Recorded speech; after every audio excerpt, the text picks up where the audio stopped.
Student Islamic organisation SIO ने NIET net में उर्दू जबान को ना शामिल करने पर हुकूमत पर उर्दू के साथ पक्षपात करने का इल्जाम लगाया है। SIO ने प्रेस क्लब ऑफ इंडिया में सरकार पर सवालात खड़े करते हुए इस बात पर एक प्रेस कॉन्फ्रेंस का इनेकाद किया कि आखिर क्यों नेट एग्जाम उर्दू जबान में नहीं लिया जा रहा।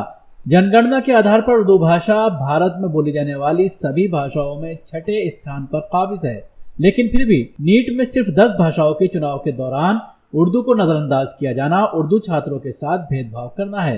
ऐसा कहना है Student Islamic Organisation of India के सदर नहास माला का। नहास माला ने प्रेस क्लब ऑफ इंडिया में मीडिया से मुखातिब होते हुए कहा कि 20,000 उर्दू तलबा के मुस्तकबिल को हुकूमत मसला ही नहीं समझती। ये बड़े अफसोस की बात है।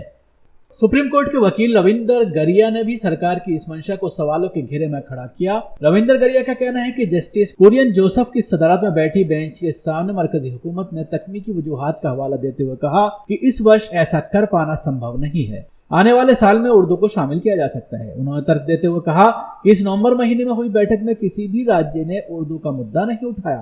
पहले जितने भी राज्यों में ये परीक्षा कंडक्ट होती थी, मेडिकल एंट्रेंस एग्जामिनेशन, उनमें से काफ़ी राज्यों में जहाँ 11वीं 12वीं की पढ़ाई साइंस की उर्दू मीडियम में होती थी, वहाँ एक विकल्प होता था कि वो लोग उर्दू भाषा में मेडिकल एंट्रेंस एग्ज़ाम में जवाब दे सकें। अब राज्यों के अपने अपने परीक्षाओं को हटा करके एक केंद्रीय परीक्षा NEET की व्यवस्था की गई है। इस NEET में जिन जिन राज्यों में जिन मीडियम्स में 11वीं 12वीं में साइंस की पढ़ाई होती थी, उनको भाषाओं को उन भाषाओं में जवाब देने की परमिशन दी गई है। तो इसमें 10 भाषाओं में विद्यार्थी जवाब दे सकते हैं।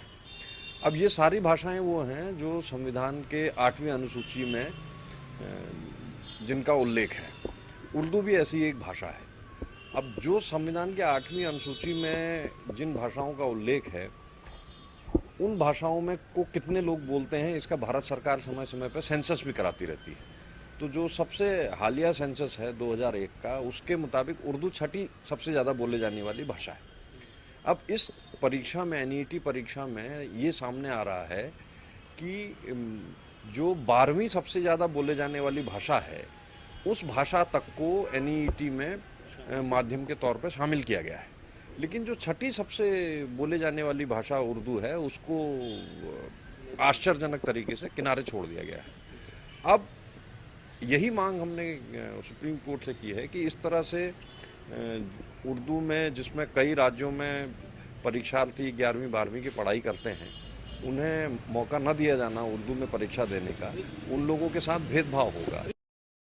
आपको बता दें कि SIO ने सुप्रीम कोर्ट में National Eligibility Entrance Test NEET के खिलाफ याचिका दायर की थी, जिसमें 3 मार्च को शीर्ष अदालत ने केंद्र सरकार, medical council of India, dental council of India और CBI को नोटिस जारी किया था, जिस पर शुक्रवार को केंद्र सरकार ने पीठ से कहा कि उसे जवाब दाखिल करने के लिए और वक्त दिया जाए, जिसके बाद पीठ ने सरकार को 24 मार्च तक जवाब दाखिल करने के लिए कहा है।